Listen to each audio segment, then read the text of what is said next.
Buenas tardes, mis amores. O buenas noches, no sé a qué hora estén viendo este video. Aquí quien les habla es María Guadalupe Ramírez, pero pueden decirme Doña Lupita, como todos me llaman desde que tenía unos 30 y tantos años. Hoy, a mis 75 años, por fin reuní el valor para contar un pedacito de mi historia. Y se los digo con todo el cariño del mundo. Si tienen el corazón frágil, respiren hondo antes de seguir, porque lo que voy a contar no es fácil, no es ligero y no es bonito. Pero es verdad, mi verdad. Y tal vez la verdad de tantas madres y abuelas que, como yo, dieron toda su vida por sus hijos. Y al final descubrieron que lo único que los hijos querían era lo que era nuestro. Pero antes que nada, quiero pedirles algo. Si esta historia toca su corazón, si sienten que de alguna forma se parece a su vida, dejen su like, suscríbanse al canal y escriban en los comentarios desde qué parte de México o del mundo me están escuchando ahora. Yo siempre leo todo. Y cada mensaje me recuerda que no estoy sola, porque durante mucho tiempo sí lo estuve. Completamente sola. Y por increíble que parezca, este video que están a punto de escuchar es el comienzo de mi liberación. Ahora respiren hondo, acomódense en su silla o en su sillón, prepárense un café de olla, un pan dulce, un chocolatito caliente y vengan conmigo, porque hoy les voy a contar cómo mi propia hija, esa que parí con dolor y amor, esa que crié con lo poco que tenía, esa que defendí incluso cuando nadie creía en ella, cómo un día volteó hacia mí y me dijo: «Vieja, ya muérete, ya no sirves para nada». Y cómo fue que después de perderlo todo, hasta mi dignidad, yo volví. Volví para levantar la cabeza, para recuperar mi nombre, para recuperar lo que era mío, y para demostrarle que una madre puede sufrir, pero también puede vengarse. Nací en San Martín Tilcajete, un pueblito pequeño, de esos que casi nadie conoce, pero que guarda una belleza profunda, escondida entre las montañas de Oaxaca. Crecí entre el olor del maíz asado, el barro mojado, el café colado en tela y esas mañanas frías que despiertan el alma antes de que salga el sol. Mi casa era sencilla, paredes de adobe, techo rojo, una puerta de madera vieja que crujía cada vez que el viento soplaba, pero era mi hogar. El lugar donde mi mamá hacía tlayudas enormes los domingos y donde mi papá afilaba sus cuchillos para trabajar en la carpintería. Y fue en esa casita, con piso de tierra, donde aprendí las 3 cosas más importantes de mi vida: trabajar, amar y sobrevivir. 3 cosas que mi hija, por desgracia, nunca quiso aprender conmigo. Cuando tenía como 20 años, conocí al que sería el padre de mis hijos. Se llamaba Julián, un hombre fuerte, guapo, con manos callosas y una sonrisa que me engañó completito. ¡Ay, mis amores! ¡Qué tontas somos cuando somos jóvenes! Julián me hablaba como ningún hombre me había hablado antes. Me decía que tenía los ojos más bonitos del valle, que mi voz sonaba como un radio antiguo, que mi cabello olía a flores del campo. Y yo le creía. Nos casamos rápido, como era costumbre en aquellos tiempos. Y luego llegaron nuestros hijos, Elena la mayor, y después Tomás, mi niño de corazón dulce. Si yo hubiera sabido que de mi vientre saldría la persona que iba a destruir mi vejez, hubiera rezado más fuerte, mucho más fuerte, pero en aquel tiempo, mis amores, yo no lo sabía. Yo solo quería ser madre, ser esposa y construir una familia. Elena nunca fue una niña fácil.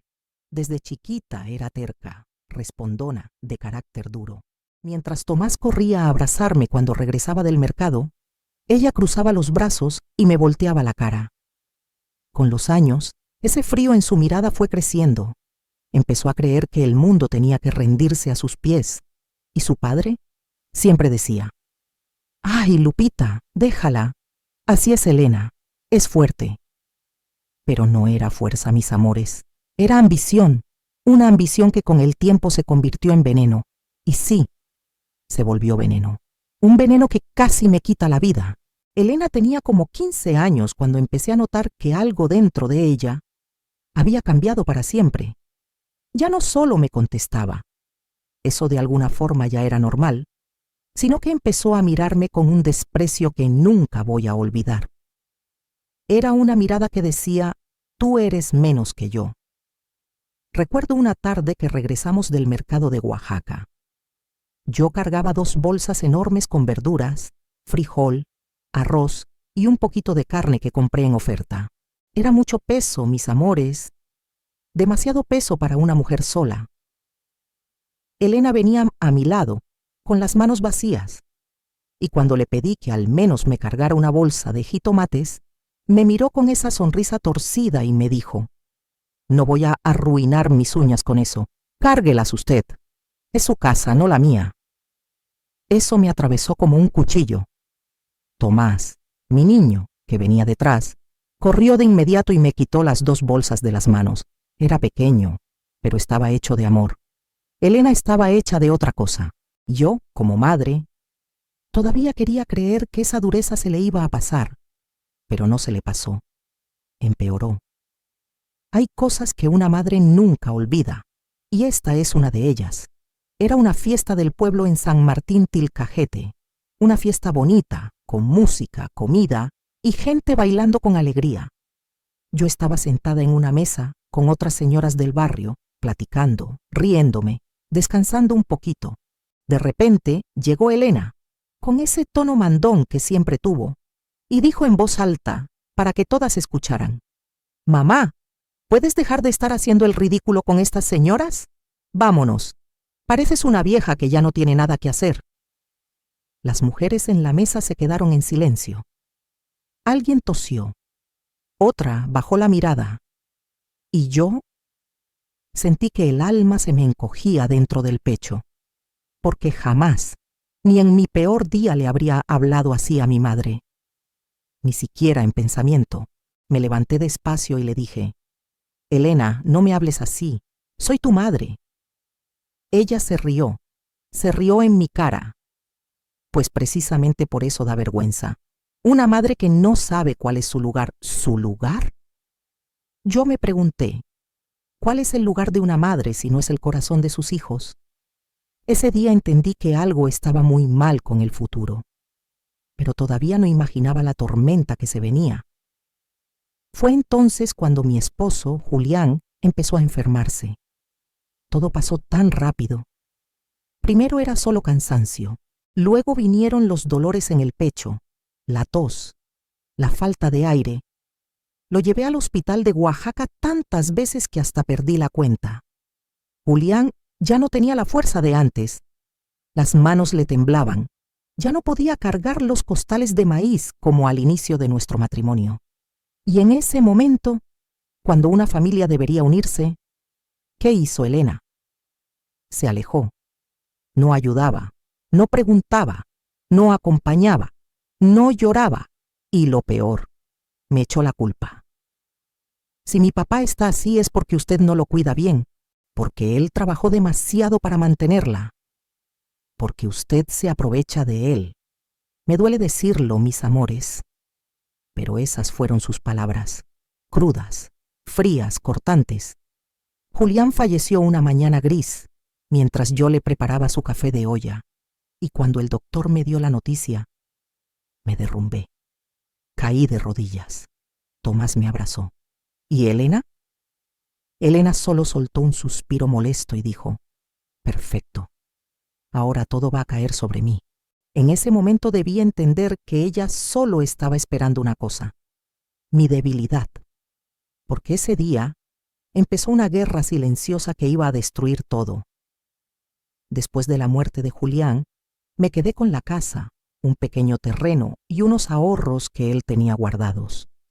Nada del otro mundo, nada comparado con el sacrificio de toda una vida. Pero para Elena, era como si yo tuviera un baúl lleno de oro enterrado en la casa. No tardó ni 30 días en empezar. Usted no sabe manejar nada. Deme el control de la cuenta. Usted no va a usar todo ese dinero sola.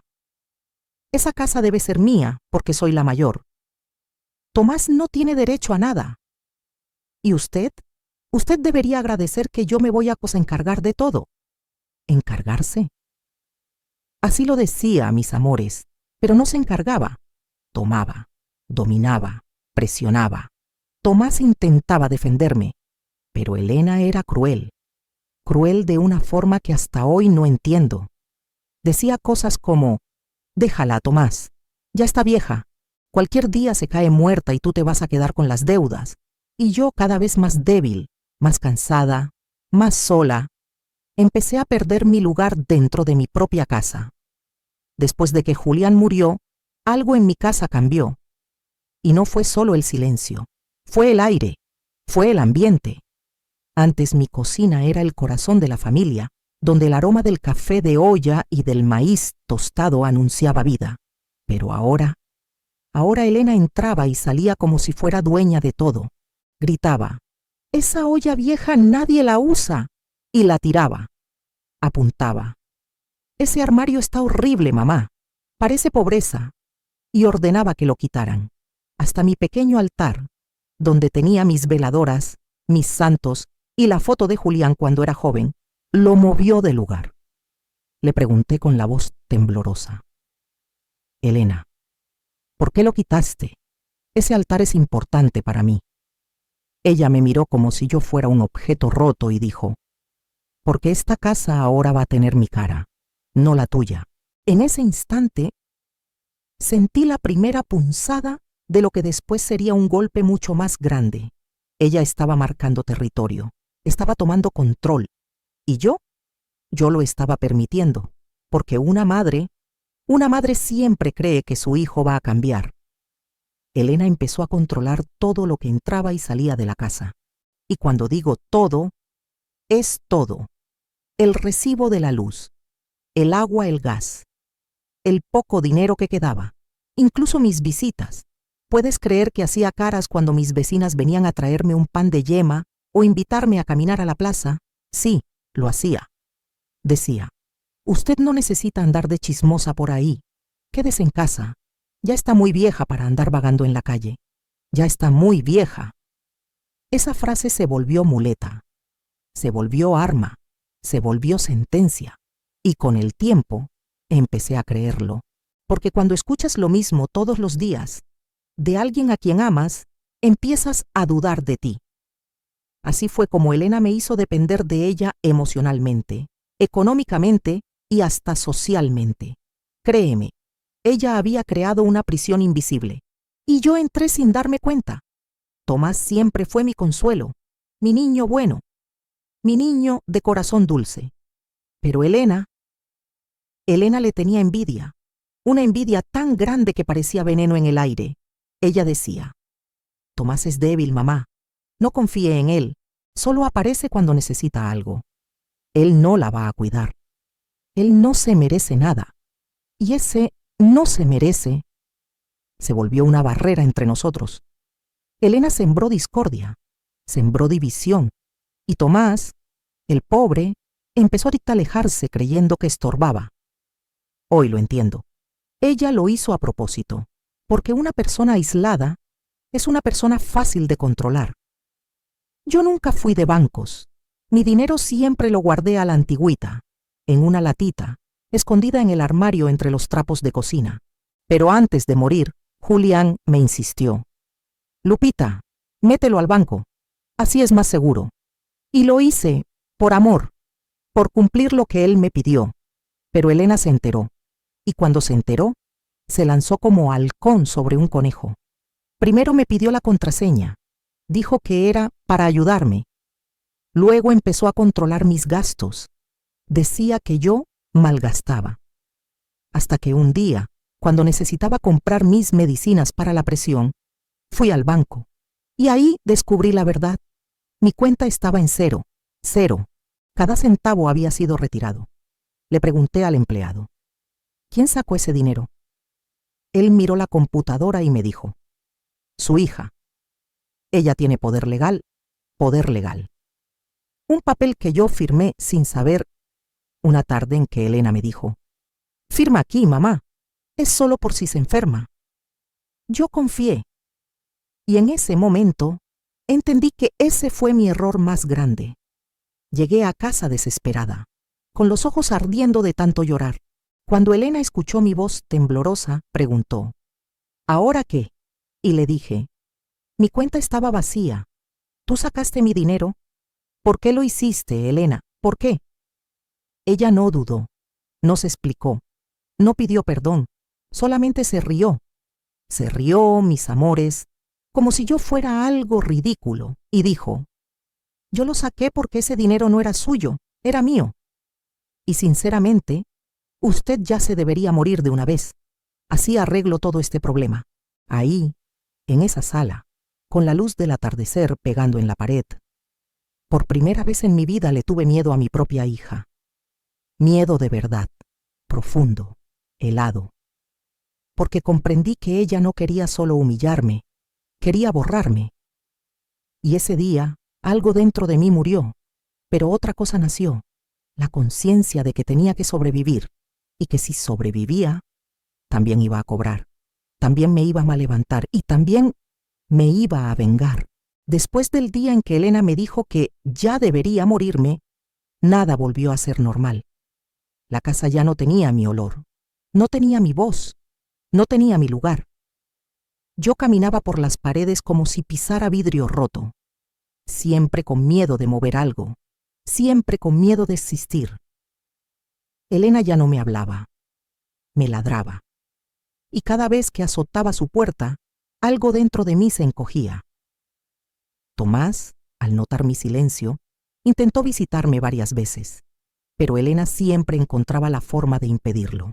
Decía, mi mamá está dormida, mi mamá está enferma, mi mamá no quiere ver a nadie, todo era mentira.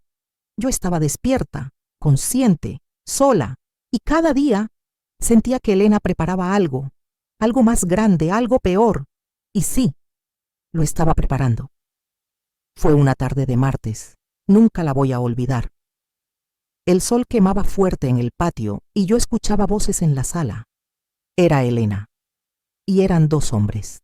Cuando me acerqué para ver quiénes eran, Elena se levantó de golpe y con los ojos llenos de odio me dijo, no entres, esta conversación no es para ti. Pero yo ya había escuchado.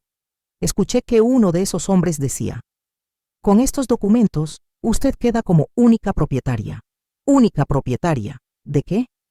De la casa, del terreno, de mi vida entera. Sentí que el estómago se me volteaba. Cuando se fueron le pregunté, Elena, ¿qué firmaste? Ella me miró con una calma que daba miedo y respondió, firmé lo que siempre fue mío. La casa ahora está a mi nombre. ¿Y tú? Ella hizo una pausa, lenta, cruel, como saboreando la maldad. Tú ya no mandas nada aquí. Esa noche Elena empezó a mover los muebles, pero no era orden, era desmantelar. Sacó mi ropa del closet, tiró mis cajas al suelo, arrastró mi colchón al patio, y yo sin entender le pregunté, ¿qué estás haciendo, Elena? Y ella respondió, usted ya no vive aquí, estoy separando sus cosas, mañana vienen por ellas, como si yo fuera un objeto, como si fuera basura para recoger. Me quedé sin aire, sin suelo, sin voz. Elena, ¿me estás corriendo de mi casa? Ella se rió, esa risa seca, oscura, que todavía me retumba en la cabeza. No la estoy corriendo, mamá. Estoy liberando lo que es mío. Usted solo estorba en mi vida. Aún intenté resistir. Agarré mi rosario, lo apreté, recé. Pero Elena ya no tenía nada humano. Esa noche yo estaba en mi cuarto, el cuarto donde dormí durante 40 años. Y Elena entró, me señaló y dijo, salga, ahora, le dije. Es tarde, hace frío. Déjame quedarme solo esta noche, por favor. Y ella me empujó. Sí, me empujó. Tropecé. Golpeé la mano contra la pared y casi caí. Y me gritó, salga, vieja. Después de mañana usted ya no existe aquí. Su voz despertó a los perros de los vecinos. El barrio entero quedó en silencio. Yo salí, con el corazón hecho pedazos, con los ojos ardiendo, con el alma destrozada, y ella cerró la puerta y la trancó. Trancó la puerta de mi propia casa y me dejó afuera, en el patio, en el frío, sin cobija, sin cama, sin nada. Me senté junto al lavadero y lloré hasta que amaneció. En la madrugada empezó el viento, luego el olor a tierra mojada y después la lluvia, fuerte, helada, cruel. No tenía dónde esconderme. La puerta estaba trancada, las ventanas tenían rejas y Elena dormía adentro, seca, calientita, cómoda. Mientras yo me acurrucaba como una niña, con la ropa pegada a la piel, empapada y temblando. Y ahí, en ese patio de tierra, con el agua cayéndome en la cara, entendí algo. Mi hija no quería que yo me fuera. Mi hija quería que yo muriera, porque muerta, la casa sería solo de ella, el dinero sería solo de ella, y su vida seguiría limpia, sin la vieja que estorbaba. Cuando amaneció, Elena abrió la puerta, no por preocupación, sino para continuar su crueldad. Me vio ahí, encogida, temblando de frío, temblando de dolor y miedo, y con voz fría, tranquila y satisfecha dijo: ¿por qué todavía está viva? Ya no soporto verla. Muérase de una vez. Me van a hacer un favor. Yo me quedé congelada. Mi corazón se detuvo. Mi mundo se apagó. Muérase de una vez. La mujer que salió de mi vientre, deseando mi muerte. Y ahí, mis amores, en ese patio, con 75 años en la espalda, entendí algo muy claro. Yo tenía que irme para sobrevivir y también para cobrar todo ese dolor. Después de aquella madrugada en que Elena me dejó en el patio, empapada, temblando, humillada, yo todavía intenté, en mi ingenuidad de madre, creer que aquello había sido un arrebato, un momento de ira, una crueldad impulsiva, pero no lo fue.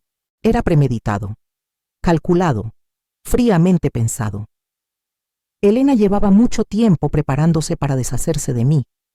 Yo simplemente no quería verlo. Al día siguiente, no me ofreció ni una taza de café, ni una cobija, ni una mirada humana. Simplemente pasó junto a mí con una sonrisa de victoria, como si dijera: lo logré. Y fue ahí cuando entendí.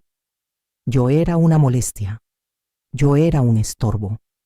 Yo era alguien que había que desechar. Cuando entré a la sala, mis cosas estaban dentro de una caja de cartón. Una caja con mi nombre escrito a mano: Lupita. Era como si yo fuera un objeto perdido en la calle, listo para ser devuelto al dueño. Pero la dueña era yo. Yo era la dueña de todo aquello, de los recuerdos, de la ropa sencilla, de los trapos bordados, de las fotos amarillentas. Toda mi vida cabía en una caja, y todavía sobraba espacio. Elena señaló la caja con la punta del pie y dijo: ahí está todo lo que le corresponde. Lo demás es mío, y más le vale irse hoy. Tengo prisa. Yo le dije con una voz que ya ni sentía como mía: Elena, hija, yo no tengo a dónde ir. Ella levantó la barbilla con arrogancia. Ese no es mi problema. Yo no pedí que usted naciera. Aquello no fue solo una frase, fue una sentencia. Cuando uno es joven y fuerte, salir de una casa puede ser hasta liberador. Pero a los 75 años, cargando una caja en las manos, con el cuerpo débil y el corazón hecho pedazos, es una tortura. Salí dando pasos lentos, dejando atrás mi cocina, mi cuarto, mis recuerdos, mi lugar en el mundo. El sol estaba alto, fuerte, implacable. Las calles de San Martín Tilcajete parecían más grandes ese día, más vacías, más duras. Algunas vecinas me vieron pasar y preguntaron: Doña Lupita, ¿a dónde va? ¿Necesita ayuda? ¿Está todo bien con su hija? Y yo sentí vergüenza de decir la verdad, vergüenza de admitir que había sido rechazada por mi propia hija, vergüenza de admitir que ya no tenía hogar. Así que respondí con la mentira más triste que una madre puede decir: todo está bien, solo voy a dar una vuelta. pero mis ojos contaban otra historia, y ellas lo sabían. Cuando llegué a la plaza del pueblo, puse la caja en el suelo y me senté en una banca de madera. La misma banca donde solía traer a Elena cuando era niña, para comer paletas, correr con otras niñas y hacer berrinche porque no quería irse a casa. Ahora estaba ahí, sola, con una caja a mis pies y sin destino.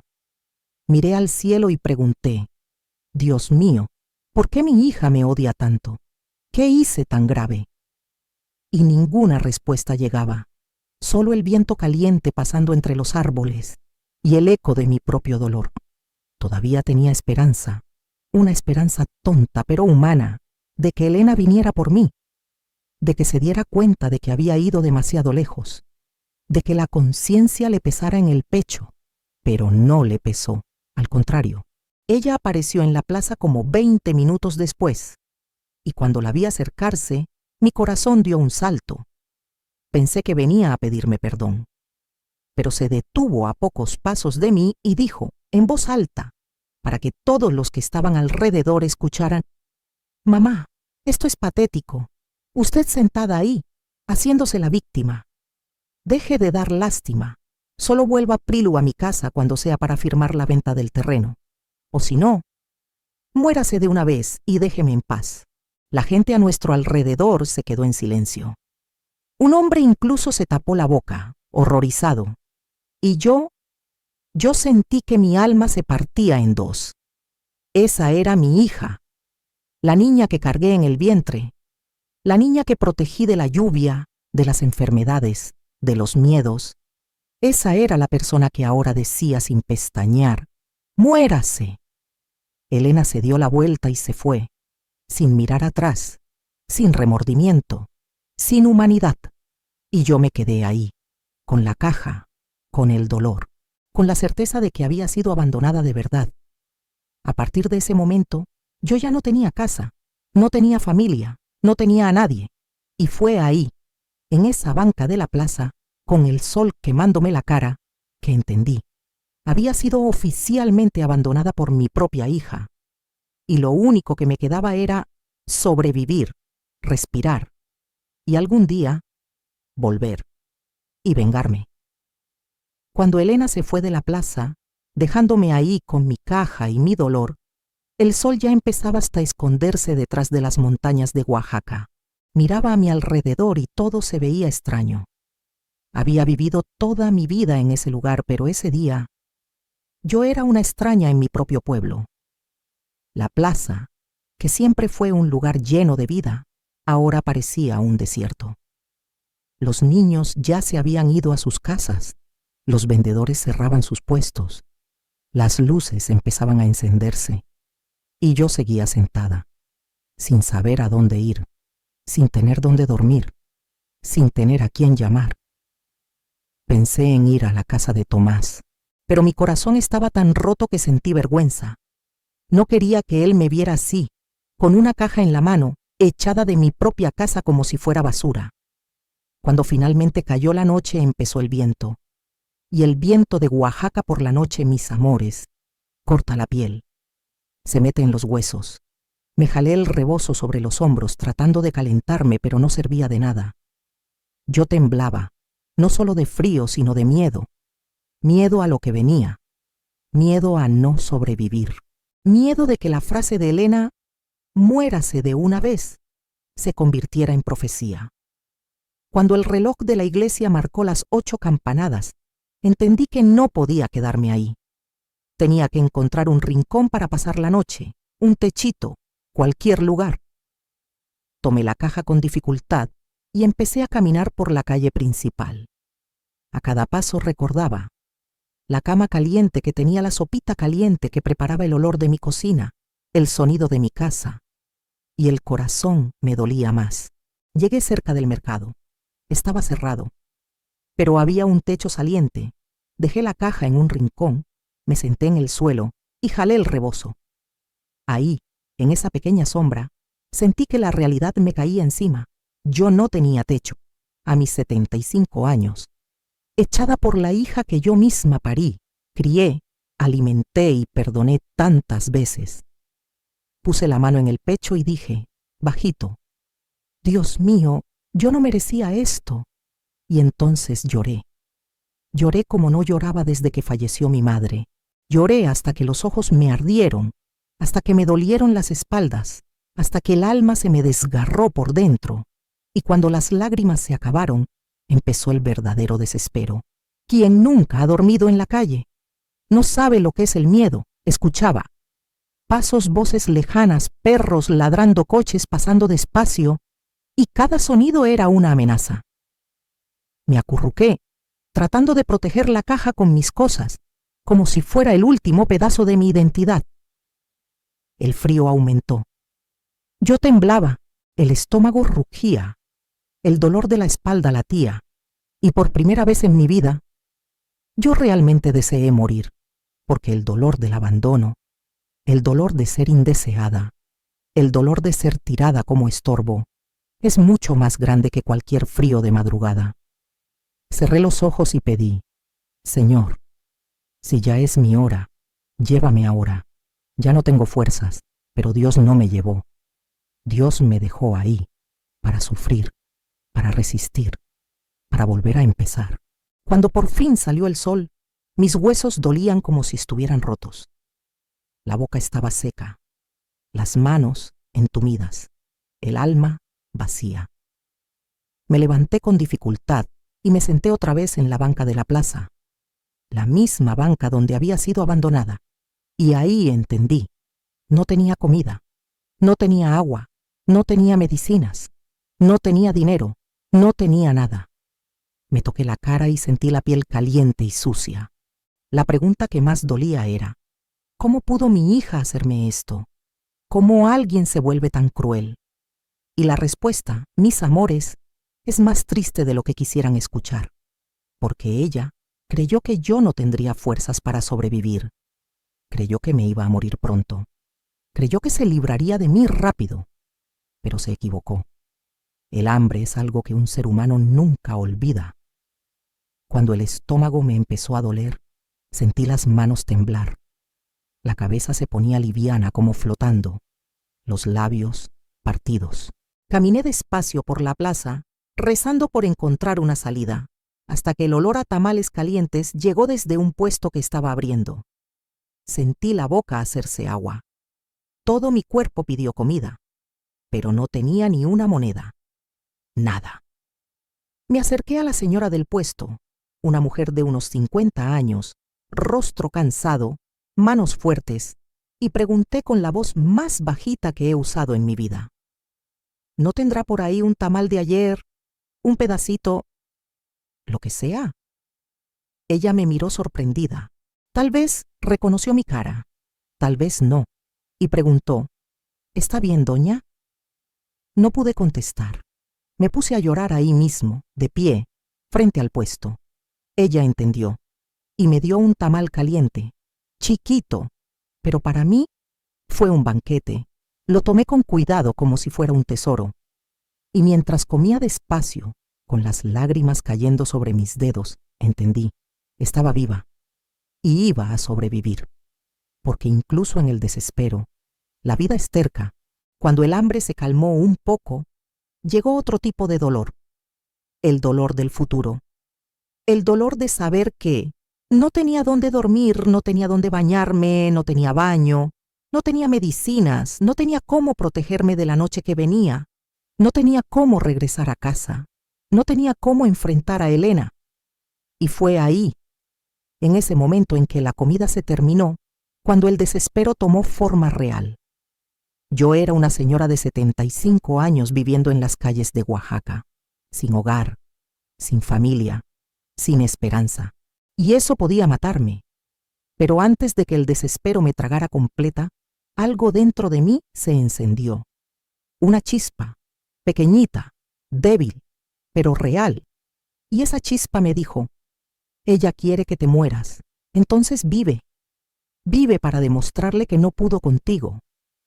Aquel tamal que recibí de la vendedora me dio fuerzas para levantarme, pero no para vivir. El resto del día fue lento, pesado, doloroso. Me sentía como un trapo viejo tirado en el suelo, sin utilidad, sin valor. Caminé por las calles de San Martín Tilcajete como si fuera invisible. Y, en realidad, lo era. La gente pasaba junto a mí como si yo fuera parte del paisaje. Algunos me miraban con lástima, otros evitaban mi mirada, y cada vez que pasaba frente a una puerta cerrada, una ventana con luz, una mesa donde alguien comía, yo recordaba mi casa, mi silla, mi cocina, mi cama, y un dolor profundo, casi físico, me abría el pecho por dentro. Cuando el sol empezó a caer otra vez, yo ya estaba temblando. Mi cuerpo pedía descanso, pero no tenía dónde descansar. Mi mente suplicaba paz, pero no tenía a dónde huir. Y fue ahí cuando mi dignidad cedió. Me senté en la banqueta, abrazando mis rodillas, y lloré. No un llanto bonito de novela, sino un llanto feo, desesperado, silencioso. El llanto de quien ya no tiene nada. Y fue en ese momento que apareció la ayuda. Mientras yo lloraba, escuché una voz suave pero firme que me llamaba. Doña, ¿está bien? La he visto desde la mañana. Usted no está bien. Cuando levanté el rostro, tardé un poco en enfocar la vista. La luz del atardecer me cegaba. Pero después logré ver. Era la señora del puesto de tamales, la misma que me había dado comida en la mañana. Era bajita, con el cabello recogido en un chongo sencillo, delantal manchado de masa, manos fuertes y una mirada bondadosa. Se llamaba Rosa Martínez, pero en el pueblo todos la conocían como Doña Rosita. Se hincó frente a mí, sin importarle el suelo sucio, y puso su mano en mi hombro. Venga conmigo, doña Lupita. No puedo dejarla así. Yo intenté rechazar por vergüenza. No quiero molestar. Ya soy una carga. Pero ella negó con firmeza. No es una carga. Es una mujer. Y nadie merece estar así. Venga, esas palabras, esa mano tibia, esa mirada sin juicio, me rompieron por dentro. Solo asentí con la cabeza y dejé que me ayudara a levantarme. Doña Rosita me llevó a su casa, que estaba detrás del mercado. Una casa humilde, paredes simples, piso gastado, mesa vieja, pero tenía algo que yo no sentía desde hacía días: calor humano. Cuando entré, sentí el olor del frijol hirviendo, el arroz recién hecho, las tortillas de maíz calentitas. Ese aroma me trajo recuerdos de mi juventud, de la cocina de mi madre, de los días felices antes de que Elena endureciera mi vida. Rosita me sentó en la mesa y puso un plato frente a mí. Coma, primero coma, luego hablamos. Quise agradecerle, pero no me salía la voz, así que solo obedecí. Cada cucharada era como recuperar un pedacito de mi alma. Ella me miraba con cariño, sin prisa, sin interrogar. Cuando terminé, me dio un vaso de agua tibia. Ahora dígame, ¿qué pasó? Respiré profundo y lo conté todo. Le conté sobre Elena, sobre cómo me echó, sobre el patio, sobre la lluvia, sobre la plaza, sobre el muérase de una vez. Mientras hablaba, la expresión de Rosita cambiaba. Primero sorpresa, luego indignación, después una tristeza profunda y, por último, una furia silenciosa. Cuando terminé, apretó mi mano y dijo: «Su hija no tiene alma, pero usted sí, y yo no voy a dejar que se muera así». Volví a llorar, pero ahora no era llanto de desesperación, era llanto de alivio. Rosita me ofreció un cuartito en el fondo de su casa. No tenía mucho: una camita sencilla, un cobertor gastado, una ventanita, una luz colgando de un cable. Pero era un hogar, un techo, un abrazo de la vida. Me acosté en esa cama y sentí algo que no sentía desde hacía días: seguridad. Y antes de cerrar los ojos, Rosita dijo desde la puerta: «Quédese el tiempo que necesite, doña Lupita, y le juro, la vida todavía no ha terminado para usted. Algún día, usted va a levantar la cabeza». Y en ese instante, por primera vez desde que fui echada de mi casa, creí que la vida podía ser más que dolor, Creí que mi destino no estaba sellado.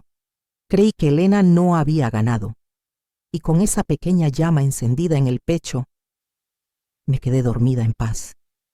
Rosita no era rica, no tenía bienes, ni lujos, ni poder, pero tenía algo que mi hija, con todo lo que me robó, jamás tuvo: bondad. Y por eso Dios puso a Rosita en mi camino, porque cuando la maldad intenta matar a una persona buena, la vida envía a alguien para recordar: tú todavía importas. Y así fue como el desespero empezó a transformarse, despacio, en silencio, pero firme. Y yo estaba a punto de renacer. Yo llevaba 3 días en la casa de Rosita, 3 días en los que mi cuerpo por fin descansó y mi alma pudo respirar un poquito por primera vez desde que Elena me echó. Rosita me daba de comer, me preparaba té caliente, me traía cobijas, pero también decía: Doña Lupita, usted tiene que hablar con su hijo. Él tiene derecho a saber. Yo insistía que no. Me daba vergüenza, tenía miedo, tenía tristeza, pero Rosita era terca, terca para el bien. Aquella tarde, sin decirme nada, salió y regresó media hora después acompañada de alguien. Cuando vi quién era, mi corazón casi se detuvo. Era Tomás, mi niño, mi hijo bueno, la última raíz de amor que me quedaba. Cuando él me vio ahí, sentada en la sillita sencilla, con el rostro abatido, el cuerpo delgado y la ropa gastada, se quedó pálido. Mamá, ¿qué te pasó? ¿Dónde estabas? Te busqué por todos lados. La voz se le quebró. Él temblaba. Yo intenté decir algo, pero las palabras se quedaron atoradas en la garganta. Rosita puso la mano en su hombro y dijo: ella estaba en la calle, Tomás, sola, con hambre, con frío, echada. Él cerró los ojos, respiró hondo y luego me miró de una forma que nunca voy a olvidar, con dolor, con culpa, con amor. Se hincó frente a mí, tomó mis manos y preguntó: mamá, fue ella, ¿verdad? Fue Elena. ¿Qué te hizo? Y yo, por primera vez desde que me dejaron tirada, lo conté todo. Mientras yo hablaba, Tomás iba cambiando de expresión. Primero se quedó paralizado, luego empezó a respirar más rápido. La cara se le puso roja, los ojos se le llenaron de lágrimas y entonces lloró. No un llanto discreto, sino un llanto verdadero, profundo, de alguien que ve a su madre destruida. Decía: perdóname, mamá, perdóname. Yo debí venir antes. Yo debí saber. Yo debí sacarte de esa casa maldita. No puedo creer que mi propia hermana... Puse mi mano en su rostro, tratando de calmarlo, pero mis manos temblaban. Tomás, no es tu culpa. Pero él negó con fuerza. Sí es mi culpa. Te dejé sola con un monstruo. Yo debí haber peleado por ti. Esas palabras me desgarraron el corazón.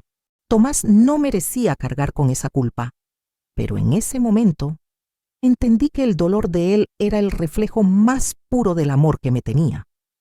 Tomás me abrazó fuerte, como si quisiera juntar todos mis pedazos, y en ese abrazo sentí algo que no sentía desde hacía mucho tiempo: protección. Cuando Tomás se calmó, se levantó despacio y dijo: mamá, yo te voy a sacar de esto. Te juro por mi vida que te voy a devolver todo lo que es tuyo: la casa, el terreno, tu dignidad, todo. Yo intenté protestar, pero Rosita puso la mano sobre la mía y susurró: déjelo, doña. Es el amor hablando. Tomás siguió: Elena ya no va a volver a hacerte daño. Ella ya no va a mandar en nada. No va a tocar ni un peso más tuyo. Voy a hablar con un abogado.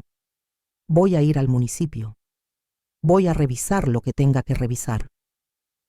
Respiró hondo, se secó las lágrimas y remató: voy a deshacer todo lo que ella hizo contigo, de forma limpia, justa y definitiva. Ahí, en ese momento, una luz se encendió dentro de mí, no de odio, sino de esperanza. Y, al poquito tiempo, de algo mucho más fuerte: venganza. No una venganza cruel, como Elena se merecía, sino la venganza en su forma más poderosa: justicia. Tomás se quedó conmigo toda la tarde. Me trajo ropa limpia, compró medicinas, llevó fruta, agua fresca, pan dulce. Rosita ayudaba, cuidaba, limpiaba, cocinaba. Y por primera vez en muchos días, yo me sentí persona otra vez. Tomás me tomaba de la mano todo el tiempo, como cuando era niño y le daba miedo cruzar la calle. Repetía: mamá, estoy contigo. Nunca más te voy a dejar sola. Nunca más. Y cada vez que él decía eso, un pedacito del vacío dentro de mí se llenaba. Cuando cayó la noche, me dejó descansar, pero antes dijo: mamá, mañana empezamos. Vamos a reconstruir todo. Y Elena, ella va a pagar por todo lo que te hizo. Me acosté en la cama sencilla que Rosita me dio. Cerré los ojos y pensé: ya no estoy sola. Tengo a Tomás, tengo a Rosita, tengo esperanza. Y con esa certeza silenciosa, me dormí con el alma menos pesada. Al día siguiente, cuando desperté, la casa de Rosita ya olía a café con canela. Ella me sonrió como quien mira a una madre, no a una extraña. Y sentía algo que no sentía desde hacía mucho tiempo: calor humano. Ese calor que Elena intentó arrancarme. Esa paz que mi hija rompió. Esa fuerza que casi fue apagada. Pero ahora yo tenía aliado. Y fue ahí, en esa mañana tan sencilla, con el olor a café, el viento suave entrando por la ventana y la voz de Tomás llegando desde la puerta, que pensé: voy a levantarme, voy a ponerme de pie. Y Elena se va a arrepentir. Tomás llegó muy temprano esa mañana. Yo todavía estaba sentada a la mesa, tomando el café que Rosita había preparado, café de olla con canela, que poco a poco iba calentando mi corazón. Cuando entró por la puerta traía consigo algo que yo no veía desde hacía mucho tiempo: determinación.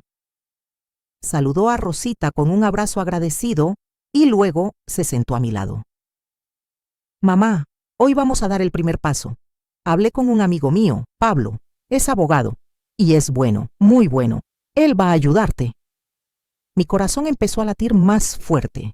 Yo, una mujer de 75 años, expulsada de mi casa, humillada, sin dinero, sin fuerzas, ¿iba a tener un abogado? Casi no lo podía creer. Tomás, ¿estás seguro de que eso es posible? Él sonrió, con una mirada firme y llena de amor. Cuando es para defenderte, mamá, todo es posible. Pablo llegó poco después. Un hombre de unos 40 años, piel morena, cabello lacio peinado hacia atrás, lentes sencillos y una expresión de absoluta seriedad. Pero cuando me vio, su mirada dura se transformó en una compasión respetuosa. Doña Lupita, soy Pablo Herrera. Su hijo me habló de lo que pasó. Y antes que nada quiero decirle algo.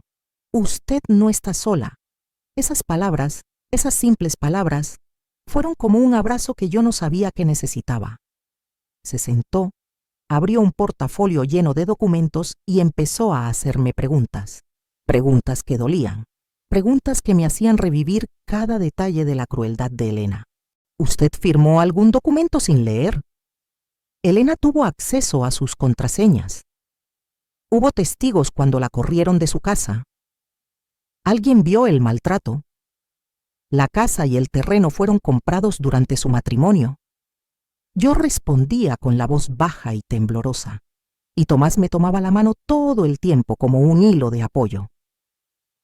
Cuando terminé, Pablo se quedó en silencio, analizando los papeles.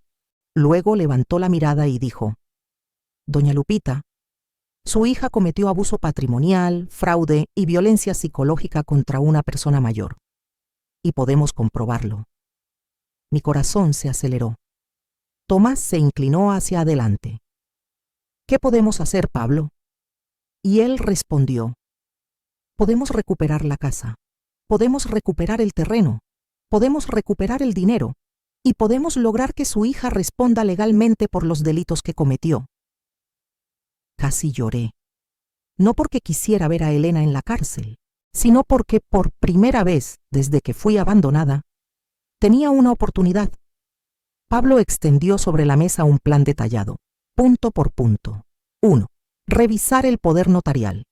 Si su hija la engañó para firmar, ese documento es nulo. El fraude anula todo. 2. Suspender cualquier transferencia de propiedad. Voy a solicitar inmediatamente al registro de la propiedad que detengan todo mientras investigamos. 3. Denuncia en el Ministerio Público. El abandono y la violencia contra adultos mayores son delitos graves en México y tenemos testigos. Miró a Rosita. Usted vio en qué estado llegó doña Lupita, ¿verdad? Rosita levantó la cabeza con orgullo. Sí, y voy a decir todo lo que sea necesario. 4. Solicitar protección inmediata. Usted está vulnerable, doña Lupita. Y su hija mostró intención clara de hacerle daño. Vamos a pedir protección del Estado. 5.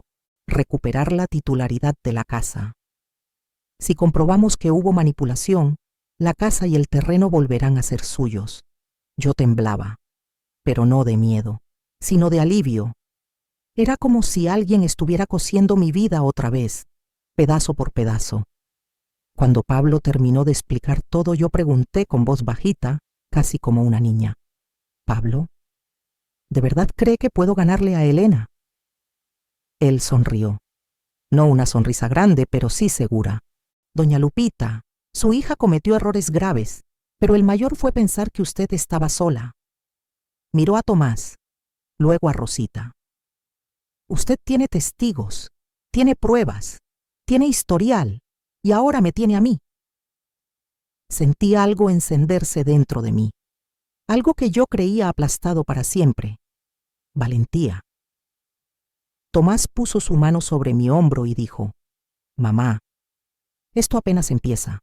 Vamos a quitar a Elena del pedestal donde se subió. Y usted vas a regresar a su casa, a la casa que es suya por derecho. Cerré los ojos y respiré profundo. Esta vez el aire entró sin doler y pensé: Elena, no imaginaste que yo me iba a levantar, pero me estoy levantando. Pablo se levantó, organizó sus papeles y dijo: Ya tengo todo lo que necesito. Voy al Ministerio Público hoy mismo, y mañana temprano comenzamos los trámites formales. Antes de irse, puso su mano sobre mi hombro, con respeto, con humanidad. Fuerza, doña Lupita. Usted va a recuperar todo, se lo prometo. Yo tomé su mano y le dije: Gracias, de todo corazón. Y cuando se fue, sentí que el mundo que había caído sobre mí empezaba a moverse. No todavía completo, no todavía perfecto, pero empezaba. Porque ahora la justicia tenía nombre, y su nombre era Pablo Herrera. A la mañana siguiente estábamos Rosita, Tomás y yo sentados a la mesa, terminando de tomar café. Yo estaba más tranquila, pero el miedo seguía escondido dentro de mí, como una sombra que no se va tan fácil. Entonces, el celular de Tomás sonó. Él contestó rápido: ¿Bueno? Sí, claro. Aquí está mi mamá. Cuando dijo mi mamá, sentí un vuelco en el estómago. Tomás puso el teléfono en altavoz y dijo: Mamá, es Pablo. Quiere hablar contigo. La voz firme del abogado salió por la bocina. Doña Lupita, el Ministerio Público ya analizó nuestra solicitud y decidieron actuar de inmediato. Mi corazón se aceleró tanto que sentí mis manos sudar. Pregunté casi en un susurro: ¿Pablo? ¿De verdad van a ayudar a una vieja como yo? Su respuesta llegó sin dudar. Van a ayudar a una mujer que sufrió violencia, fraude, abandono y abuso. Y eso, doña Lupita, la ley mexicana no lo ignora. Rosita y Tomás se miraron con esperanza. Pablo continuó: El Ministerio Público determinó que un agente irá hoy mismo para registrar oficialmente su caso. Necesitamos documentarlo todo: la expulsión, el abandono, el daño psicológico, su edad vulnerable y la manipulación de su patrimonio. Yo empecé a temblar. Tomás apretó mi mano. Rosita dijo: Estamos con usted, doña. Pablo siguió: Este es el primer paso. Con esto podremos solicitar protección inmediata y evitar que Elena se acerque o vuelva a intimidarla. Sentí que el corazón se me quería salir. La idea de que Elena ya no pudiera acercarse a mí era algo que jamás imaginé. Pregunté: Pablo, ¿ella puede ir a la cárcel? Hubo un breve silencio antes de su respuesta. Dependiendo de las pruebas, sí. El abandono y la violencia contra una persona mayor son delitos graves. Cerré los ojos, no porque quisiera verla destruida, sino porque quería ver mi dignidad de vuelta. Unas horas después, una camioneta oficial se estacionó frente a la casa de Rosita. Bajó una mujer alta, de mirada firme, cabello recogido en una cola de caballo. Llevaba una carpeta y una presencia fuerte, no fría, sino responsable. Tocó la puerta. Buenos días. Soy la agente Araceli Vargas del Ministerio Público. Estoy aquí por la denuncia de violencia contra persona adulta mayor, relacionada con la señora María Guadalupe Ramírez. Cuando pronunció mi nombre, sentí como si me devolvieran mi existencia. Tomás me ayudó a levantarme. Rosita le acercó una silla a la agente. Araceli abrió su carpeta y dijo con firmeza: Doña Lupita, necesito que me cuente todo con calma. Nada de lo que diga será usado en su contra. Estamos aquí para protegerla. Esas palabras, esas pocas palabras, me abrieron el pecho y conté todo. Conté la humillación, el patio, la lluvia, las palabras crueles, la expulsión, la cuenta vacía, la casa robada. Araceli anotaba todo sin interrumpirme. A veces levantaba la mirada impactada, otras veces respiraba hondo, indignada. Cuando terminé, cerró la carpeta despacio y dijo: Lo que su hija hizo no es solo inmoral, es un delito, y vamos a actuar. Araceli sacó su celular, hizo una llamada breve y se acercó a mí. Doña Lupita, su medida de protección fue aprobada. A partir de ahora, su hija tiene prohibido acercarse a usted. Si lo intenta, puede ser detenida inmediatamente. Me cubrí la boca con las manos. Rosita me abrazó. Tomás respiró hondo como liberando un peso enorme. La agente continuó: Además, abriremos una investigación formal por el robo de su dinero y la firma fraudulenta de la autorización. También vamos a revisar la transferencia de la casa. Si comprobamos que hubo manipulación, esa transferencia será anulada y la casa volverá a su nombre. Yo lloré, porque en ese momento sentí que mi vida regresaba pedazo por pedazo. Araceli entonces dijo: Ahora vamos a cumplir el último paso de hoy, notificar a su hija. Mi sangre se heló. Pregunté: ¿Ella va a saber que fui yo? Araceli respondió con firmeza: Va a saber que fue el Estado, no usted. Y va a saber que no puede volver a tocarla, nunca más.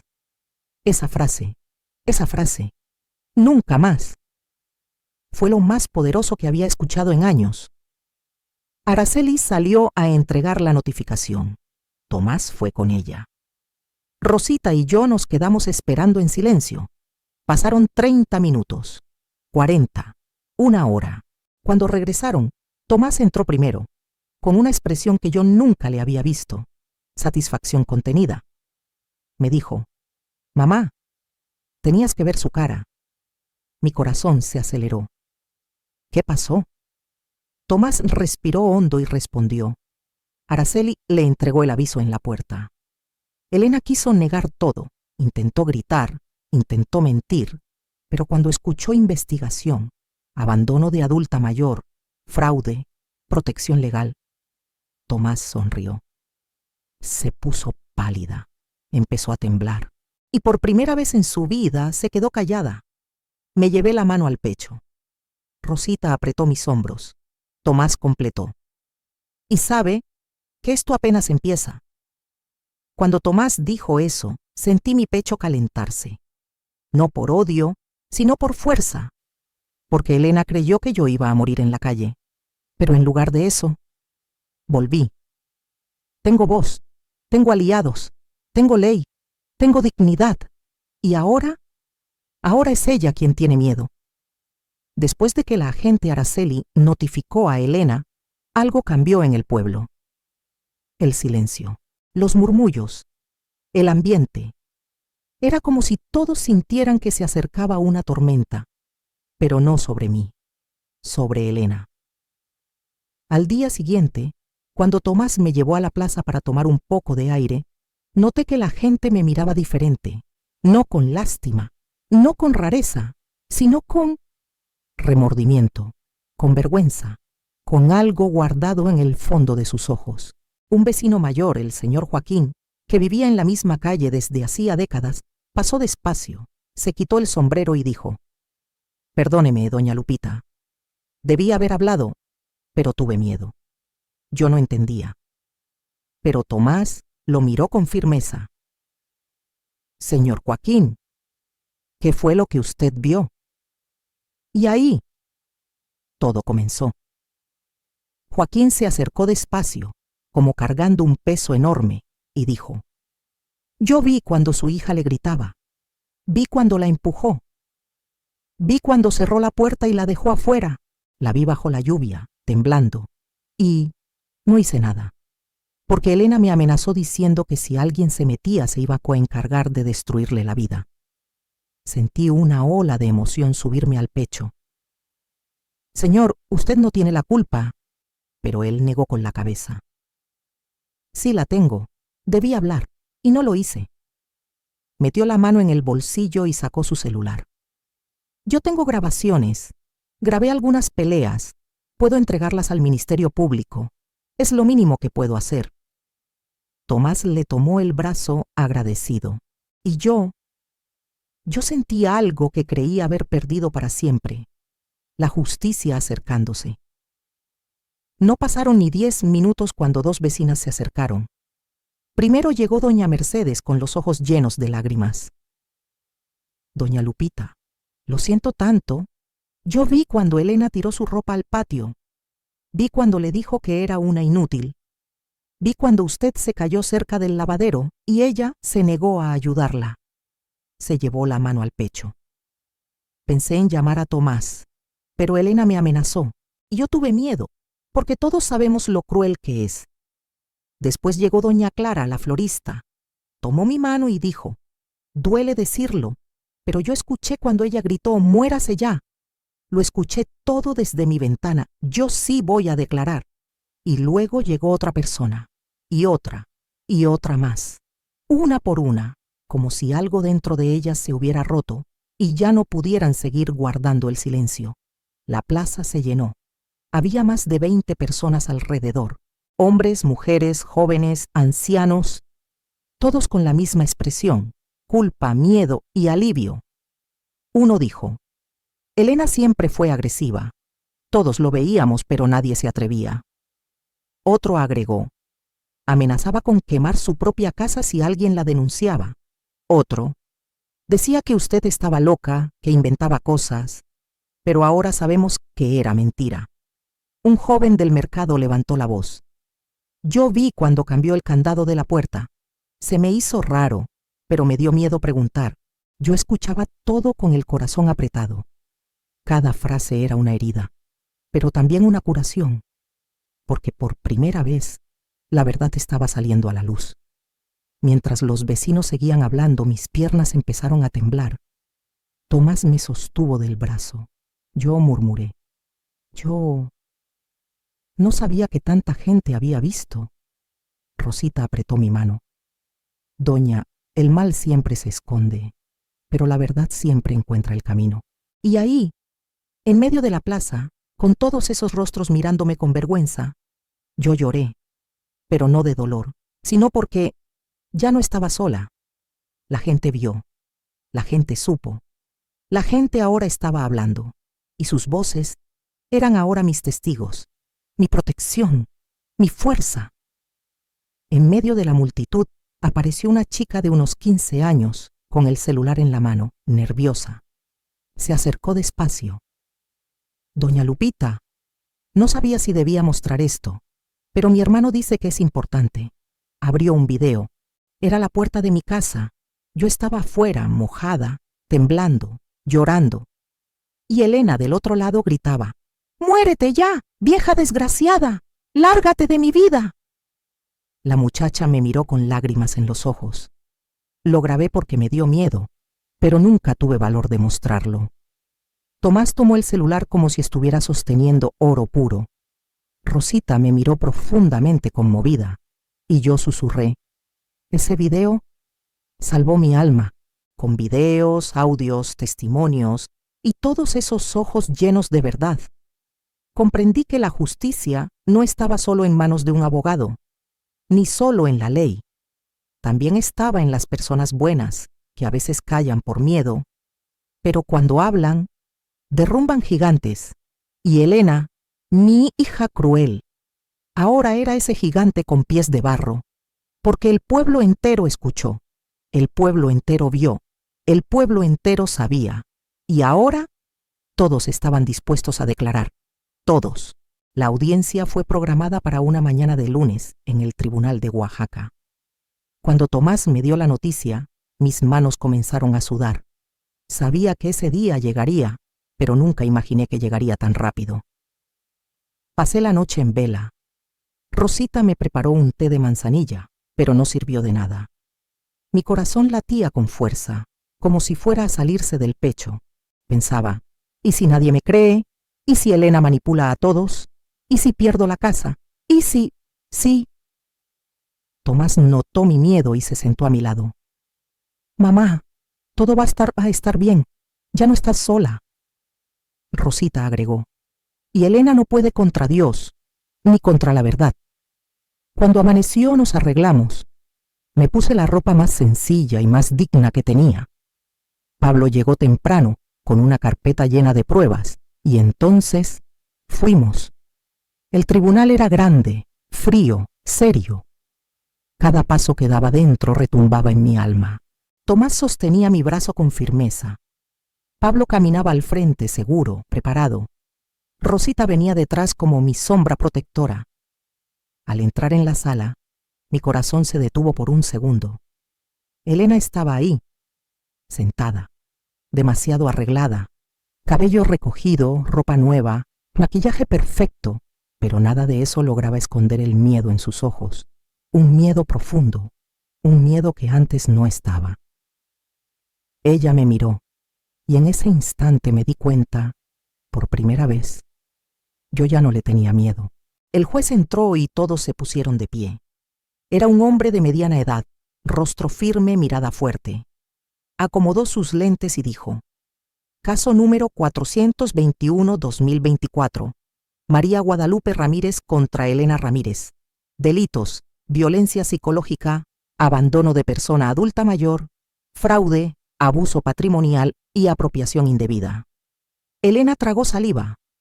El juez continuó: «Iniciaremos con el testimonio de la víctima. Doña María Guadalupe, por favor». Tomás apretó mi mano. Pablo me guió hasta el centro de la sala, y con la voz temblando, comencé a hablar, conté todo. La humillación, la manipulación, el poder notarial firmado sin entender, el robo de mi cuenta, el empujón, los gritos, el «vieja, muérase ya», la noche en el patio, la lluvia fría, la expulsión, la caja con mi nombre, la vida en la plaza, el hambre, la desesperación. Mientras hablaba, toda la sala quedó en silencio. Hasta el juez parecía escuchar no solo con los oídos, sino con el alma. Cuando terminé, mis manos temblaban. Pablo me tocó el hombro y me acompañó de nuevo a mi lugar. Pero la audiencia aún no había terminado. El abogado de Elena se levantó. A simple vista parecía seguro, pero su mirada mostraba nerviosismo. Dijo: «Su señoría, María Guadalupe sufre lapsos de memoria debido a su edad. Mi clienta jamás cometería algo tan cruel. Esto es un malentendido familiar. Las discusiones ocurren, las emociones se confunden. Pero no hubo delito. Elena fingía llorar, fingía temblar, fingía arrepentimiento. Yo jamás lastimaría a mi mamá. Nunca. Ella está confundida». Yo la miré y pensé: ella aún cree que puede salirse con la suya. Aún cree que puede callarme, pero entonces la verdad entró. Pablo se levantó con calma. Con permiso, su señoría.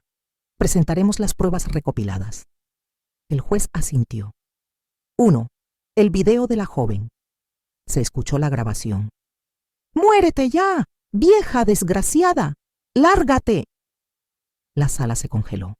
El juez abrió los ojos con sorpresa. El abogado de Elena empalideció. ¿Y Elena? Elena se quedó paralizada. 2. Los audios del señor Joaquín, se escuchó su voz. Esa vieja inútil. La voy a encerrar hasta que se muera. El gesto del juez se endureció. 3. Testimonios de los vecinos. Pablo leyó. Testigo 1. Vi cuando Elena empujó a su madre. Testigo 2. Escuché cuando le gritó que se muriera. Testigo 3. Vi a la señora durmiendo en el patio bajo la lluvia. El juez anotaba todo, serio, impactado. 4. Documentos bancarios. Retiros totales. Firma engañosa en el poder notarial. Fechas y movimientos comprobados.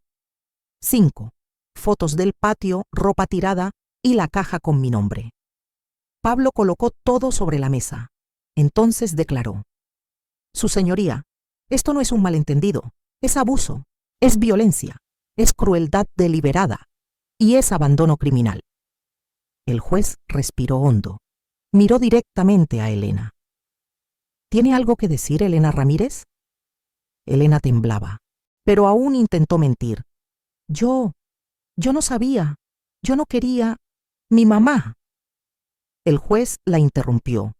Silencio, aquí no va a manipular este tribunal. Tomás apretó mi brazo. Rosita lloraba en silencio. Yo temblaba. El juez continuó. Hay pruebas claras de violencia psicológica, patrimonial y física. El comportamiento de la acusada es inaceptable. Elena comenzó a llorar, pero no de arrepentimiento, de miedo. Miedo real. Después de analizar todo, el juez anunció: resolución preliminar. La casa y el terreno regresan inmediatamente a nombre de María Guadalupe Ramírez. La acusada, Elena Ramírez, tiene prohibido acercarse a la víctima a menos de 300 metros. Se abre proceso penal por abandono, violencia psicológica y fraude. El Ministerio Público continuará la investigación para una posible detención. Yo lloré. Lloré fuerte. Tomás me abrazó. Rosita apretó mi mano y Elena cayó en la silla, pálida, destrozada, derrotada, porque entendió que esta vez yo gané. Yo volví. Yo me levanté. Después de la audiencia, Pablo sugirió que esperáramos algunos días antes de que yo regresara a la casa. Pero algo dentro de mí, algo muy profundo, me decía que tenía que volver ahora. Necesitaba ver, necesitaba enfrentar, necesitaba mirar esas paredes que fueron testigo de mi dolor, pero que también guardaban pedazos de mi vida. Tomás insistió. Mamá, vamos despacio, yo voy contigo. Le tomé la mano. Sí, hijo. No puedo volver sola, pero necesito volver. Rosita decidió ir con nosotros. Decía que no me dejaría dar ni un paso sin sentir apoyo. Cuando caminamos por la calle hacia mi casa, sentí que entraba en un túnel del tiempo, un túnel donde cada esquina guardaba un pedazo de mi pasado, y no sabía si al final de ese túnel me esperaba la paz o más dolor. Cuando llegamos, Tomás puso su mano sobre mi hombro. Mamá, ¿estás lista?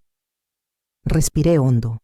La casa estaba ahí, igual, pero al mismo tiempo completamente distinta. Parecía más pequeña, más fría, más triste. Tomás abrió el candado recién colocado por orden del tribunal, y cuando la puerta se abrió, primero vino el olor a humedad, a abandono, a tristeza acumulada. Era como si la casa hubiera llorado en silencio durante mi ausencia. Di un paso adentro, y fue como si el suelo me hablara. Volviste, Lupita.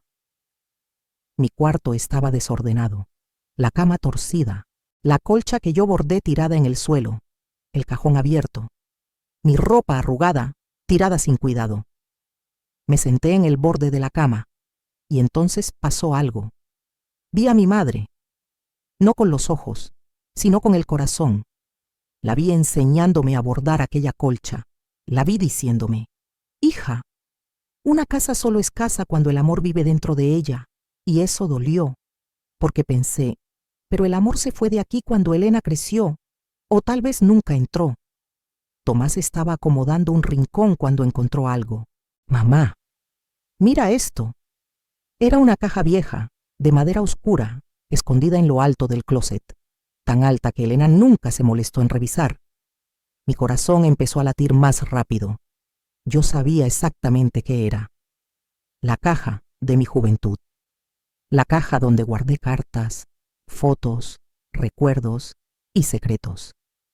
Cuando Tomás la colocó en mis manos, empecé a temblar. Rosita se sentó a mi lado. Ábrala, doña. Eso también es parte de su historia.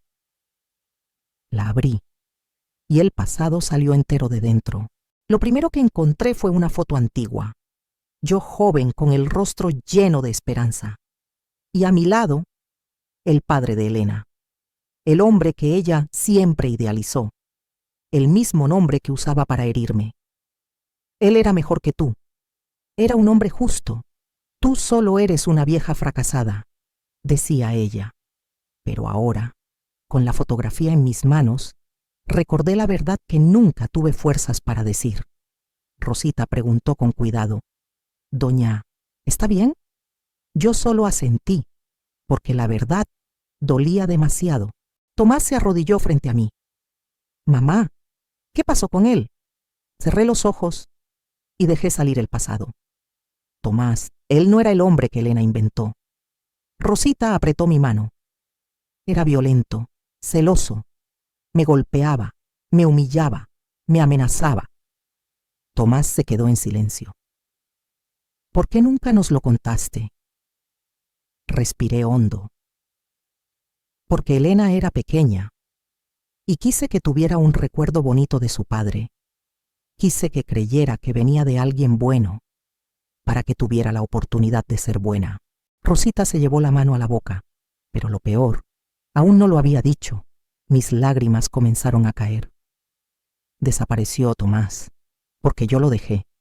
Huí con ustedes dos cuando eran niños. Tomás me observaba sin parpadear. Tenía miedo que me matara, miedo que te matara a ti, miedo que le hiciera daño a Elena. Rosita estaba impactada. Cuando nos encontró, casi pierdo la vida. Después de esa noche, desapareció para siempre. Nunca regresó. Un silencio pesado llenó el cuarto. Tomás preguntó: ¿Elena sabía esto? Negué con la cabeza. Intenté contárselo cuando era adolescente, pero me gritaba que yo era una mentirosa, que quería ensuciar el nombre de su padre. Prefirió creer la fantasía que se volvió veneno, el veneno que me dio durante años. Tomás bajó la mirada. Ahora entiendo por qué Elena era así. Nunca quiso escuchar la verdad. Prefirió culparte por todo. Me limpié las lágrimas. Lo sé, hijo, pero eso no justifica lo que hizo. Se convirtió en alguien de quien su padre estaría orgulloso. Y eso es lo más triste de todo. Rosita susurró: ella no nació mala, pero se alimentó de una historia equivocada. Y ahora está pagando ese precio. Cerré la caja lentamente. Guardé todo esto por miedo, por vergüenza, por amor. Pero el pasado regresó. Y regresó para liberarme. Tomás me abrazó. Rosita lloraba en silencio. Y dentro de mí, por primera vez en muchos años, había paz. El pasado ya no me ataba. Ahora me estaba liberando. Después de abrir la caja del pasado, sentí una valentía diferente dentro de mí. No era valentía para enfrentar a Elena con odio, sino con verdad. Tomás limpiaba el suelo. Rosita ordenaba la cocina. Yo estaba sentada en mi antiguo rincón, exactamente donde solía sentarme a rezar. Y entonces dije: esta casa ya vio mi dolor. pero hoy va a ver el final de él. Tomás me miró, atento. Rosita se acercó. Doña, ¿está lista? Cerré los ojos y respiré hondo. Estoy lista. Por primera vez en mi vida, estoy lista. No terminé de decirlo cuando escuchamos golpes fuertes en la puerta. Tomás se levantó rápido. ¿Quién es? Una voz respondió. Ministerio Público. Mi corazón se aceleró. Era lo que más temía. Y al mismo tiempo, lo que más esperaba. La caída de Elena estaba llegando. Cuando Tomás abrió la puerta, entraron dos agentes, serios. Buenas tardes. Venimos a informar que la acusada, Elena Ramírez, ha sido citada nuevamente por el Ministerio Público. Hay indicios suficientes para una detención preventiva. Apreté el brazo de Rosita. Yo lo sabía, lo sentía, lo esperaba. Pero escucharlo así me paralizó el pecho. Tomás preguntó, ¿ya lo sabe? El agente respondió, ya. Y usted, doña, tiene que saber lo que pasó cuando se lo informamos. Mi cuerpo se tensó. ¿Qué hizo? El agente respiró hondo. Entró en pánico, negó todo, gritó, lloró. Luego fue a su trabajo y armó un escándalo. Dijo que usted la envenenó contra todos. Insultó a los vecinos. Intentó agredir a una señora.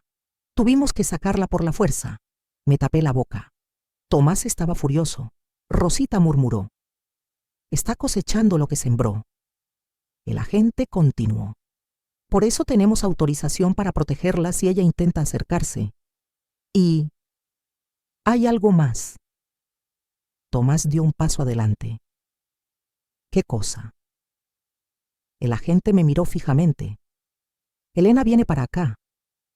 Mi corazón casi se detuvo. ¿Para acá? ¿Para qué? Insistió en venir. Dice que quiere hablar con usted antes de que todo termine. Tomás se llenó de rabia. Ella no va a entrar. No se acerca a mi madre. Pero el agente levantó la mano. No va a entrar. Estamos aquí para impedirlo. Pero va a venir.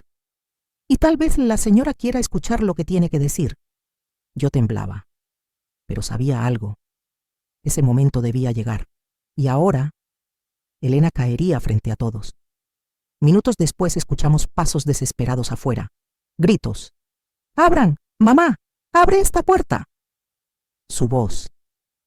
Elena, desesperada. Fuera de sí. Los agentes se acercaron rápido. Yo no me moví. La puerta se abrió solo un poco. Elena intentó entrar, pero fue detenida. Señora Elena, no puede pasar. Es mi madre. Yo tengo derecho. Tomás gritó. Perdiste ese derecho el día que la dejaste en la calle. Elena lloraba fuera de control. Mamá, mamá, por favor, dime que no hiciste esto. Tú sabes lo que hiciste, gritó Tomás. Ella golpeaba la puerta, forcejeaba, lloraba como un animal acorralado. Soy tu hija, tú eres mi madre. Mamá, por favor. Yo temblaba entera.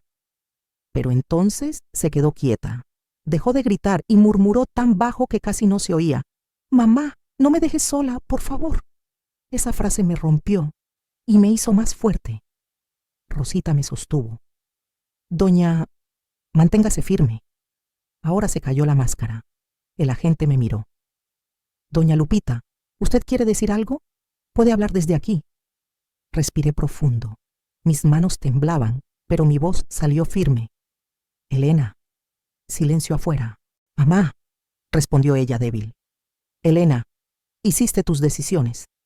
Me humillaste. Me heriste. Me expulsaste. Me quitaste todo. Y ahora la justicia te alcanzó. No porque te odie, sino porque tienes que responder por lo que hiciste. Elena lloraba. Mamá, perdóname. Cerré los ojos. No puedo perdonarte ahora. Tal vez algún día. Pero hoy tienes que asumir tus actos. Hoy esto termina. Silencio. Y luego, un grito roto. ¡No! Elena cayó de rodillas, llorando, destruida, sin poder, sin control. Ahí en el suelo, de rodillas, sin orgullo, sin dominio. Elena finalmente cayó. Cayó por completo. Los agentes la levantaron con calma. Señora Elena Ramírez, queda usted formalmente detenida bajo prisión preventiva. Ella sollozaba. Mamá, mírame, por favor. Yo no me acerqué, no salí, no la enfrenté. Solo respondí con la voz más triste de mi vida. Elena, yo te miré toda la vida, pero tú nunca me viste a mí. Y entonces se la llevaron. La puerta se cerró para siempre. Rosita lloraba. Tomás me abrazaba. Y yo no estaba feliz. No estaba vengada. Estaba libre. Por fin libre. Después de que la casa quedó en silencio, me senté en la silla vieja, la misma donde lloré tantas noches. Pero ahora, mis lágrimas eran distintas. No eran de dolor, ni de miedo. Eran lágrimas de alivio, porque por primera vez en mis 75 años, yo era dueña de mi vida, y susurré, gracias, Dios, por devolverme a mí misma. La casa quedó en silencio después de que se llevaron a Elena. Un silencio extraño, pesado, pero al mismo tiempo liberador. Me senté en la silla que siempre fue mía, esa de madera oscura que cruje cuando alguien respira más fuerte. Tomás se acercó despacio. Mamá, ¿estás bien? Respondí después de unos segundos. Solo estoy sintiendo algo que nunca había sentido antes. ¿Qué? Respiré hondo. Paz. Tomás puso su mano sobre mi hombro conmovido. Te lo mereces, mamita. Rosita, sentada cerca de la puerta, se secaba las lágrimas. Usted ganó, doña. Pero todavía queda una batalla en su corazón, ¿verdad? Cerré los ojos. Sabía exactamente de qué hablaba. ¿Perdonar o no? Esa era la última pregunta. Esa noche, cuando la casa quedó vacía y Tomás regresó a su trabajo, me quedé sentada en la oscuridad. Solo yo y mis recuerdos. Entonces recordé algo que mi madre siempre decía. Lupita, el perdón es hermoso, pero nunca dejes que te convenzan de que es obligatorio. Y me sorprendí diciéndome a mí misma, mamá, no sé si puedo perdonar a Elena. Y en lo más profundo de mi corazón sentí su respuesta, suave, amorosa. El alma solo perdona cuando está lista, y nadie tiene derecho a exigírtelo. Y lloré, porque por primera vez sentí que tenía derecho a decir, no puedo perdonar ahora, y estaba bien. Al día siguiente, Pablo vino a visitarme para explicarme los siguientes pasos del proceso. Traía documentos, orientaciones y buenas noticias. Pero antes de hablar, me observó con atención. Doña Lupita, su expresión cambió. Hoy se ve más ligera. Sonreí apenas. Porque Elena cayó, pero también porque entendí algo. Pablo se sentó a mi lado. ¿Qué entendió? Y le respondí que no estoy obligada a perdonar. Y si un día mi corazón quiere, él me lo dirá. Pero hoy no puedo. Y estoy en paz con eso. Pablo asintió con respeto. Eso es madurez, doña. Un corazón que está sanando no se puede forzar. Rosita me invitó a ir al pequeño templo del pueblo. Acepté. Caminamos despacio, juntas. Las calles todavía tenían marcas de mi dolor, pero ahora también tenían marcas de mi victoria. Cuando entré al templo, el olor a velas encendidas me envolvió.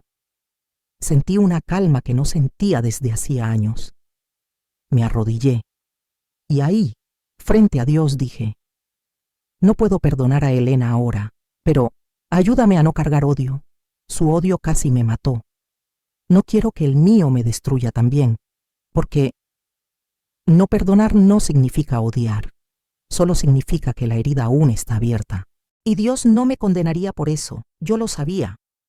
Cuando regresamos a casa, Rosita me entregó algo envuelto en un paño. Es para usted. Lo abrí.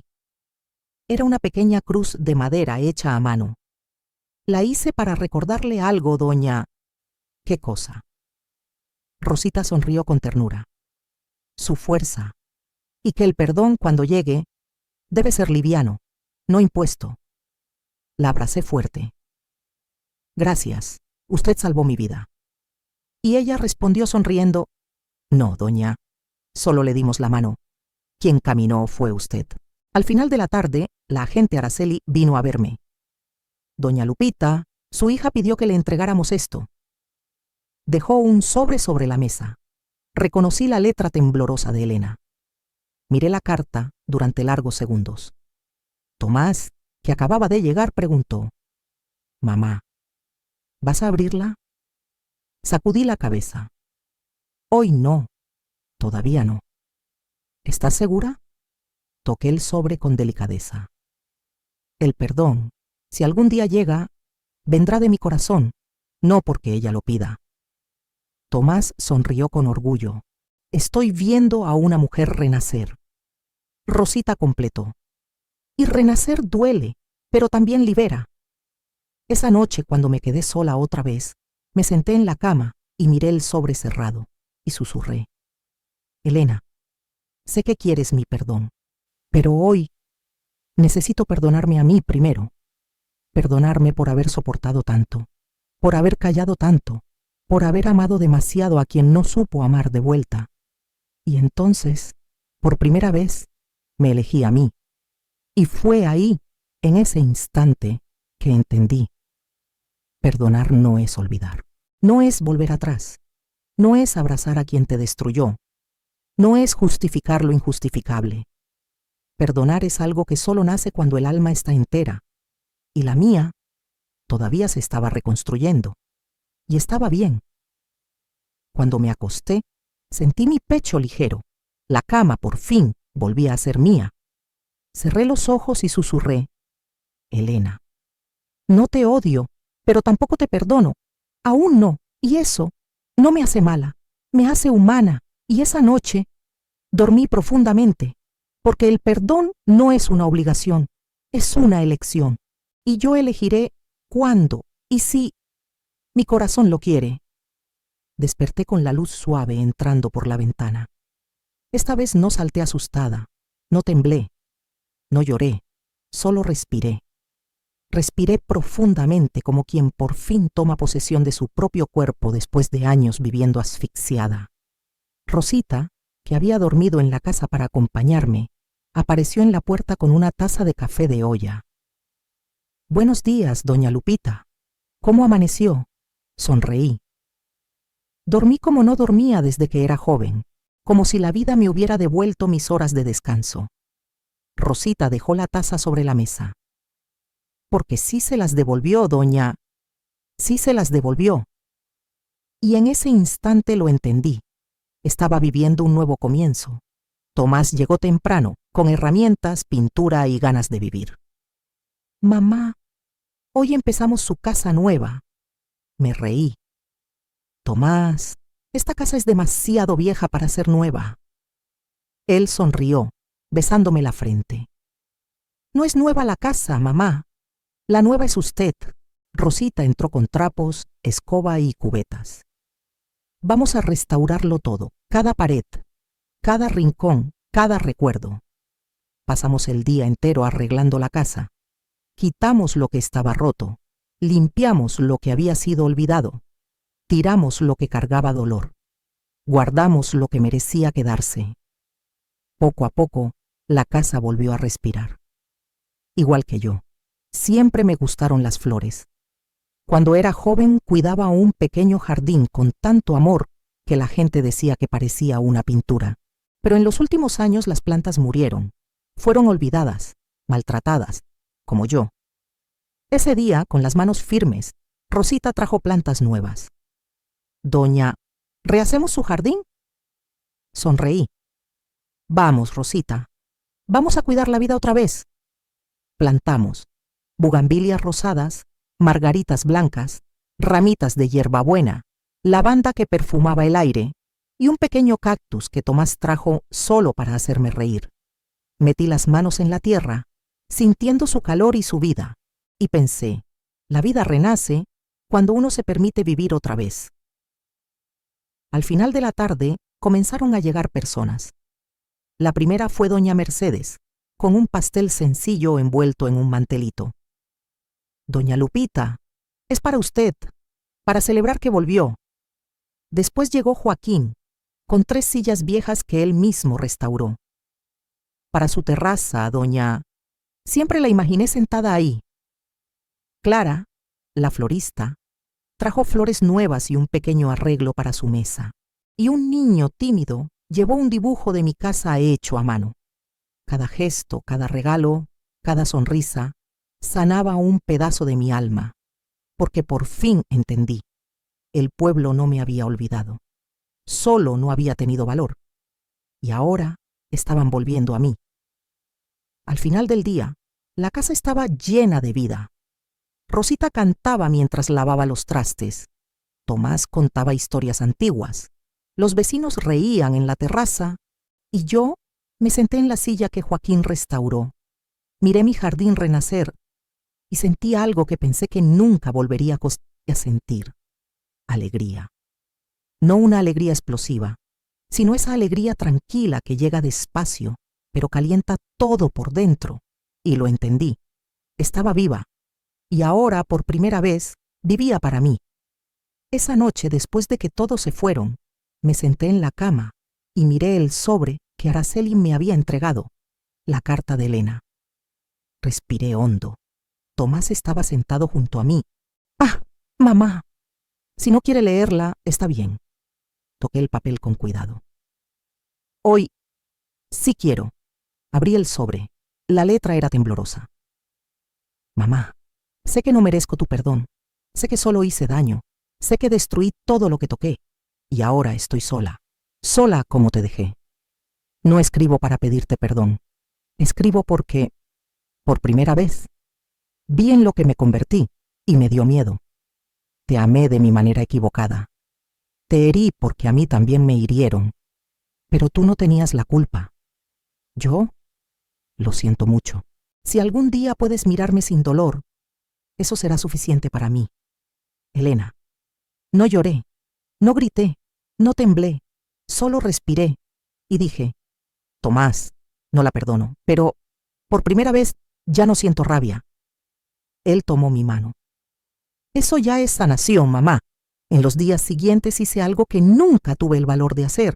Me miré al espejo, pero de verdad, y vi una mujer de 75 años, llena de arrugas que cuentan historias, con ojos cansados pero vivos, con manos marcadas por el trabajo, con cicatrices en el alma, pero también con fuerza donde antes había vacío. Y lo entendí. No soy una víctima, soy una sobreviviente, soy una mujer que renació. Todos pensaban que lo más difícil sería enfrentar a Elena. No lo fue. Lo más difícil fue no dejar que el odio se apoderara de mi alma, pero lo logré. Me liberé de ella, del dolor, de la culpa, del miedo, y ahora podía pensar en ella sin romperme por dentro. Eso era victoria, eso era libertad, eso era vida nueva. Una tarde tranquila, Tomás me dijo, mamá, ¿quieres viajar? ¿Conocer otros lugares? ¿Respirar otros aires? Sonreí. Sí, hijo, pero ahora quiero vivir un día a la vez, aquí, en mi casa, en mi jardín, en mi paz. Y él respondió, entonces eso es lo que haremos. Mi vida nueva no está hecha de riqueza, ni de lujo, ni de grandes conquistas. Mi vida nueva está hecha de paz, silencio bonito, jardín florido, visitas de Rosita, risas de Tomás, comida caliente, una cama mía, un alma ligera, un corazón sin odio. Y eso vale más que cualquier fortuna, porque al final, la vida nueva no es lo que recibimos, es lo que construimos después de sobrevivir a lo peor. Y yo sobreviví, yo renací, yo volví a ser Lupita. El sol se estaba ocultando cuando me senté en la silla que Joaquín restauró. Esa silla, esa madera gastada, ese vaivén suave. Por primera vez en muchos años ya no dolía estar ahí. La brisa de Oaxaca llegaba ligera, con olor a tierra caliente y flor de azahar. Las voces de los niños jugando en la calle sonaban como música. Rosita conversaba con una vecina en la puerta. Tomás barría el patio, tarareando algo en voz baja. Y yo solo observaba. Observaba la vida llamándome otra vez, porque después de todo lo que viví, finalmente estaba de regreso donde siempre debí estar, en paz conmigo misma. Perdí mucho. Perdí mis años de calma. Perdí noches de sueño. Perdí mis fuerzas. Perdí el cariño de una hija que nunca supo ser hija. Y nada de eso vuelve. Nada. Pero lo que sí vuelve es más poderoso. Vuelve la esperanza. Vuelve la dignidad. Vuelve la sonrisa sincera. Vuelve el deseo de despertar cada mañana. Vuelve el valor de vivir. Y eso hace que la vida valga otra vez. Esa noche, antes de dormir, me quedé mirando el techo de mi cuarto, ese techo que tantas veces fue testigo de lágrimas silenciosas. Pero ahora era testigo de algo más. Susurré. Gracias, Lupita, por no haber renunciado a mí. Sí, hablé conmigo misma, porque a veces nadie se da cuenta, nadie lo dice en voz alta, pero es la verdad más dura y más hermosa. Uno sobrevive porque decide luchar por sí mismo. Y yo luché. Yo sobreviví. Yo renací. Muchos preguntarán, Lupita, ¿perdonaste a tu hija? ¿La extrañas? ¿Quieres volver a verla? Y mi respuesta es simple y profunda. No la odio, pero tampoco estoy lista para perdonarla. Y está bien, porque el perdón no es una manta suave. No es borrar el pasado. No es justificar lo imperdonable. El perdón es una elección. Y solo nace cuando el corazón está completo. El mío se está reconstruyendo, pedacito por pedacito. Y si un día el perdón llega, llegará como un fruto natural. Y si no llega, aún así, yo seré completa, porque mi valor nunca más estará en manos de quien intentó destruirme. Un día Rosita me dijo, Doña, debería escribir un libro sobre su vida. Me reí. Rosita, ¿quién va a querer saber de la vida de una vieja de Oaxaca? Ella me tomó las manos y respondió, quien también esté tratando de sobrevivir. Y lo entendí. Mi historia no es solo mía. Es de la mujer que soporta lo que nadie ve. De la madre que da todo y recibe nada. De la abuela que cuida a todos y termina sola. De quien ha llorado en silencio por las noches, de quien fue humillado, de quien escuchó palabras que cortan más que un cuchillo, de quien lo perdió todo, de quien pensó en rendirse, de quien creyó que la vida se había terminado, pero decidió levantarse, aunque estuviera rota, aunque sangrando, aunque sola. Mi vida es una historia de sobrevivencia. Y si toca el corazón, aunque sea de una persona, entonces todo habrá valido la pena. Mientras escribo estas últimas palabras, sentada en mi cama, con el olor a café saliendo de la cocina y el sonido de Tomás riendo con Rosita en la sala, siento algo que pensé que jamás volvería a sentir. Soy feliz. No perfectamente feliz, no eternamente feliz, pero lo suficiente como para decir yo vencí. Yo sobreviví, yo renací. Y si hoy alguien me preguntara, Lupita, ¿qué fue lo que te salvó? Yo respondería, Dios me dio fuerza, Rosita me dio la mano, Tomás me dio amor, y yo misma me di una segunda oportunidad. Porque al final, la vida no termina cuando alguien nos rompe, termina cuando aceptamos quedarnos en el suelo, y yo elegí levantarme, yo elegí vivir. Esta es mi historia, esta es mi victoria. Esta es mi vida nueva. Y ahora, con el corazón lleno, puedo decir por fin, gracias por escuchar mi historia. Y no lo olvides, ningún dolor es más grande que la fuerza de quien decide empezar de nuevo.